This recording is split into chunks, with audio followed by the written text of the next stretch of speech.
Hello everyone. तो यार आप सभी की जो मेजर एक डिमांड रहती ना एमएनआईटी इलाहाबाद के बाद में ट्रिपल आईटी इलाहाबाद पे, तो इस पे हम कट ऑफ्स को लेकर वीडियो लाए हुए हैं। तो इस वीडियो को आप एंड तक देखिएगा बिकॉज ट्रिपल आईटी इलाहाबाद यार काफी ज्यादा डिमांडिंग है। जब भी कभी हम ट्रिपल आईटीज की बात करते हैं तो एक दो ट्रिपल आईटीज ऊपर की छोड़ देना हम जो कि जोसा में पार्टिसिपेट करती हैं, जैसे कि ग्वालियर हो गया या जबलपुर हो गया। तो देन कहीं ना कहीं ये जो हमारा ट्रिपल आईटी है यार, मतलब नॉर्थ इंडिया में नंबर 1 पे मैं बोलूंगा। ट्रिपल आईटी दिल्ली का फिलहाल पोर्टल अलग है, यहाँ पर मैं बात कर रहा हूँ सिर्फ जोसा वाले पोर्टल की, जो जोसा में सिर्फ पार्टिसिपेट करते हैं। तो ट्रिपल आईटी इलाहाबाद की यार क्या कट ऑफ होंगी, जो आईटी ब्रांच है उसमें क्या जाएगा, ईसी ब्रांच में क्या कट ऑफ रहेंगी, 2019 में क्या कट ऑफ रही थी, या मिनिमम परसेंटाइल हमको कितना रिक्वायर्ड होना चाहिए 2021 के लिए। तो यार ये जो कितनी एक्सपेक्टेड वाले क्वेश्चन आ रहे हैं ना आप सभी के मन में, तो ये सारे सॉल्व हो जाएंगे आज। और इसके बाद भी अगर कुछ डाउट क्वेरीज रह जाए तो मुझे जरूर कमेंट करिएगा और इस वीडियो को एंड तक देखना यार। तो यार चलिए शुरू करते हैं ट्रिपल आईटी इलाहाबाद की। जैसे कि कट ऑफ्स के बारे में बात कर रहे थे कि यार क्या कट ऑफ हो सकती है 2021 में, क्या वेरिएशन आ सकते हैं और प्रीवियस ईयर में कितना वेरी किया हुआ है। तो यार जब भी सबसे पहले ना यूपी के जितने भी कैंडिडेट होंगे ना, सबसे ज्यादा बच्चे एमएनआईटी इलाहाबाद की डिमांड करते हैं। जब वहां पर उनको आईटी, सीएस या ईसी ब्रांच नहीं मिल पाता है, फिलहाल सीएस ब्रांच तो अपने ट्रिपल आईटी इलाहाबाद में नहीं है, लेकिन फिर भी कहीं ना कहीं अगर आईटी भी मिलता है ना ट्रिपल आईटी इलाहाबाद को, तो बच्चा यहाँ का आईटी लेना प्रेफर करता है। और कहीं ना कहीं लोअर ब्रांच अगर उसको एमएनआईटी में मिल रहा होता तो वो लोअर नहीं लेगा, यहाँ पे आईटी ले लेगा, बिकॉज यहाँ की एवरेज प्लेसमेंट बहुत अच्छी है। तो यार पूरा का पूरा एनालिसिस मैंने 5 ईयर के डेटा कट ऑफ जो है उसको यहाँ पर मिनिमाइज कर रखा हुआ है। आपको year wise variation of changes जितने भी है ना, जितना भी एफर्ट मैंने यहाँ पर डाला हुआ आपको सारा का सारा दिखने वाला है। आपको और कहीं पर जाकर ट्रिपल आईटी इलाहाबाद के रिगार्डिंग कोई भी एनालिसिस करने की नीड नहीं है। तो सबसे पहले यार यहाँ पर अगर आप देख रहे हो तो यहाँ पर आपको ईयर सिलेक्ट करना होगा। आप 2020 सिलेक्ट कर लो, देन आपको 2020 का यहाँ पर आ जाएगा। तो सबसे पहले इस कट ऑफ को समझने से पहले आपको यहाँ पर थोड़े से इनके फैक्टर समझने पड़ेंगे।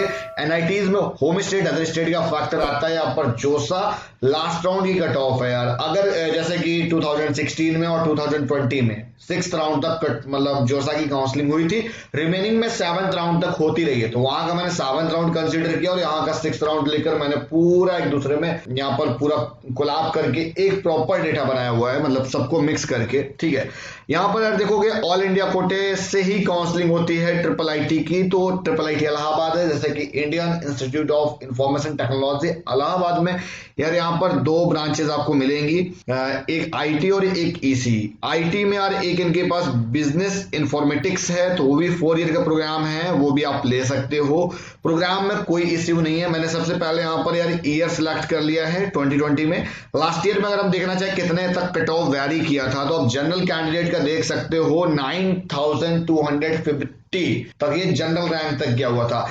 अब यार यहाँ पर जो भी कैटेगरी रैंक लिखी हुई है ना, जो भी आप कैटेगरी जैसे ईडब्ल्यूएस 1820 तक गया था, तो ये ईडब्ल्यूएस में जो कैटेगरी रैंक आई होगी ना, ये वो वाली है यार, ये सीआरएल रैंक नहीं है। यहाँ पर कैटेगरी में मैं बता देता हूँ, जितने भी मैं कट ऑफ बता रहा हूँ, जो भी कैटेगरी में जो लोग आप लोग देख रहे होंगे, तो ये यहाँ पर उनका सीआरएल नहीं है, ये उनका कैटेगरी रैंक है। तो ईडब्ल्यूएस में 1820 तक यहाँ पर क्लोजर चला गया था। अब यार देखो यहाँ पर एक कैटेगरी में ही 4 केस बन जाते हैं। सबसे पहला तो वो मतलब मेल फीमेल में से कोई भी हो सकता है।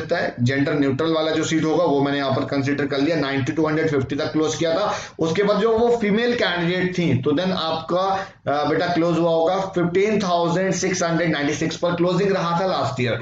अगर उनमें से भी एक केस बन गया, अब जो ओपन होगा उनमें से एक पीडब्ल्यूडी होगा, तो यहाँ पर यार पीडब्ल्यूडी का जेई मेन वाला रैंक है 637। तो आप सब में सबसे ज्यादा कंफ्यूजन तो ये रहता है यार, ये कि कौन सी रैंक दे रखी है, 637 है, देन मुझे यार कैसे मिलेगा, मेरी इतनी रैंक है। तो भाई आपकी कैटेगरी रैंक है जो कि ओपन पीडब्ल्यूडी में आई होगी, समझ गया ना बात को। अब यार ओपन पीडब्ल्यूडी में हो सकता है एक कैटेगरी और रही जेंडर वाली, यहाँ पर फीमेल कैंडिडेट वहां पर रहा होगा, तो देन 971 तक मिला हुआ था। इसी तरीके से ईडब्ल्यूएस में देखोगे 1820 तक गया हुआ है। अब यार यहाँ पर 1820 का अब आपको ईडब्ल्यूएस से अपने आप सीआरएल रैंक निकालो, देन उस सीआरएल रैंक के भी यहाँ पर आप एक्सपेक्टेड आइडिया मतलब एक प्रेडिक्शन लगा सकते हो, एक आइडिया लगा सकते हो। अब जैसे ओबीसी कैंडिडेट का 3802 रैंक तक यहाँ पर क्लोज हुआ है, 3800 में यहाँ पर लेकर चलूंगा। ओबीसी रैंक जो आपकी कैटेगरी रैंक होगी उसका 3 टाइम्स उसकी सीआरएल रैंक होती है। तो जब इसका आप 3 टाइम्स करोगे तो आपका लगभग 11,000 समथिंग आपका सीआरएल रैंक टच कर जाएगा। ठीक है ना। तो इस तरीके से आप निकाल सकते हो। SC कैटेगरी में आपको यहाँ तक क्लोज हुआ है। तो ये यार पूरा का पूरा एनालिसिस हो गया। एक बार मैं यहाँ पर सिर्फ जेंडर जो है यहाँ पर सिलेक्ट करना चाहूंगा, सिर्फ जो जेंडर न्यूट्रल वाला केस है, जेंडर न्यूट्रल ले लिया और यहाँ पर मैं PWD हटा देता हूँ, जितने भी हैं सिर्फ मैं ओपन और OBC ले लिया, EWS ले लिया, SC कैटेगरी ले लिया, ST ले लिया, ठीक है ना। तो इनमें से कुछ केस मैंने कंसीडर कर लिए मेन। तो इनमें से आप एक बार में एक स्क्रीन पर आपको सारी कट ऑफ्स दिख रही होंगी। ये ईयर वाइज हो गया, ठीक है ना। अब अगर यहाँ पर देखो यार IT ब्रांच का देख लो। सबसे पहले IT ब्रांच का देखोगे आप 4960 पर गया यार। जो ऊपर ये ब्रांच है, ब्रांच भी आप देख सकते हो वो EC ब्रांच है यार, है ना। अगर आपको किसी एक ब्रांच का कंपेरिजन करना है, चलो IT का कर लेंगे, जो एकदम भाई जो मेन IT ब्रांच है उसका हमको कंपेरिजन करना है। तो IT ब्रांच के लिए ये कट ऑफ्स रही। फिर अब यहाँ पर हम ईयर वाइज कंपेरिजन करने वाले हैं। तो यहाँ पर हमने ओपन कैटेगरी सिलेक्ट कर लेते हैं। ओपन कैटेगरी मैंने ले लिया, सारी कैटेगरीज हटा देते हैं एक बार, है ना। तो देन वहां से मुझे थोड़ा सा ईयर वाइज फ्लक्चुएशन का आइडिया पता चल जाए कि भाई लास्ट जो 3 ईयर में या 5 ईयर में कितना फ्लक्चुएशन हुआ है। तो मैंने पिछले 3 सालों में यहाँ पर अगर 4 सालों, हाँ 3 सालों का लगभग डेटा आपका 18, 19, 20। तो जब आप यहाँ पर 3 ईयर का पूरा कंप्लीट डेटा देखेंगे तो आप देख सकते हो 2020 में 4960 पर क्लोज हुआ है और यहाँ पर आपका 5938 पर क्लोज हुआ है, 6000 तक चला गया है। तो इससे पहले का जो क्लोजिंग रहा है वो 5700 समथिंग तक चला गया है। और यहाँ पर हम थोड़ा सा EC ब्रांच और ले लेते हैं एक बार, है ना। EC ब्रांच ले लीजिए, इस ब्रांच को हटा देते हैं। EC ब्रांच में फ्लक्चुएशन देखते हैं। अब जो लास्ट ईयर का क्लोजर कहीं ना कहीं मैं बोलूंगा थोड़ा सा जल्दी क्लोज हो गया था, बिकॉज राउंड्स कम थे, इसलिए डाउनफॉल आने के चांसेस भी कम रहे हैं। तो अब अगर हम यहाँ पर ईयर वाइज थोड़ा सा फ्लक्चुएट किया हुआ है यार, कट ऑफ क्यों फ्लक्चुएट हो रही है यहाँ पर अगर आप देखोगे 2018 में, 19 में, 20 में क्यों फ्लक्चुएशन आया। 18-19 में तो आप देखोगे नियर अबाउट आ रहा था, क्योंकि जो जोसा में जो राउंड थे वो 7 थे दोनों में। 2020 में राउंड कितने हो गए 6, तो 6 राउंड होने की वजह से यहाँ पर हमको फ्लक्चुएशन देखने को मिला हुआ है। तो यार ये हमेशा होता है, कोई फर्स्ट टाइम नहीं हो रहा है। तो जब भी कुछ काउंसलिंग में पैटर्न में या उसके रूल्स में कुछ चेंजेस आते हैं तो हमेशा आपको कट ऑफ में कहीं ना कहीं वेरिएशन देखने को मिला है। अगर हम इस ईयर की बात करें, अगर आपको EC लाना तो यार एकदम स्ट्रेट फॉरवर्ड है कि आपकी रैंक 10,000 के अंदर होनी चाहिए।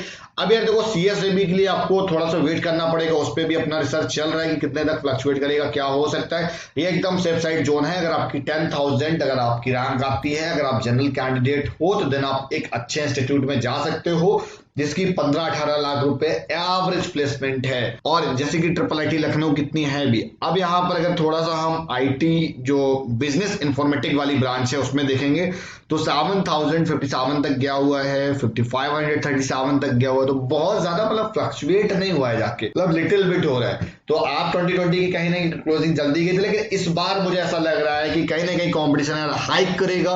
कट ऑफ्स कहीं ना कहीं मतलब कि थोड़ा सा कट ऑफ में कहीं ना कहीं यार एक्सटेंशन देखने को मिलेगा। अब यार एक्सटेंशन क्यों देखने को मिलेगा, उसके लिए थोड़ा सा आपको वेट करना पड़ेगा, पेशेंस रखना पड़ेगा, बिकॉज यार 4 टाइम्स यही हो रहा है। एक्सटेंड होने का मतलब बहुत ज्यादा वैरी नहीं कर जाएगा। अगर यहाँ पर यार 19 में 7000 तक वैरी किया था तो भाई 2020 में ऐसा क्या हुआ कि 5537 पर क्लोज हो गया। 2020 में ऐसा इसलिए हुआ है क्योंकि यार उस टाइम पे क्या ना कि कोविड की वजह से बहुत सारे बच्चों ने एडमिशन नहीं लिए और कहीं ना कहीं पहले से अवेयरनेस बढ़ गई है।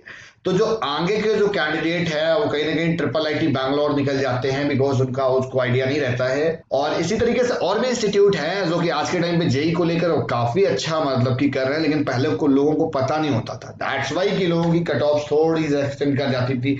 लेकिन 2018 के बाद से यार काफी चीजें ओपन हो गई हैं, अब स्टूडेंट्स आराम से अपनी काउंसलिंग कर पा रहे हैं। तो आज की वीडियो यहीं तक, और इसी तरीके से वीडियोस पाने के लिए चैनल को सब्सक्राइब करो, वीडियो पसंद है तो लाइक करिएगा। मिलते हैं नेक्स्ट वीडियो में फिर किसी नई जानकारी, किसी नए अपडेट, किसी नए रिसर्च के साथ में। और आज का इतना ही। और अगर कुछ भी डाउट क्वेरीज हुआ करे तो आप मुझे कमेंट सेक्शन में बता सकते हैं। अदरवाइज मैंने एक व्हाट्सएप ग्रुप बना रखा है करेंगे जेई के नेम से, तो आप उसको ज्वाइन कर सकते हो। लिंक मैंने डिस्क्रिप्शन में दे रखा है। मिलते हैं नेक्स्ट वीडियो में, तब तक के लिए बाय।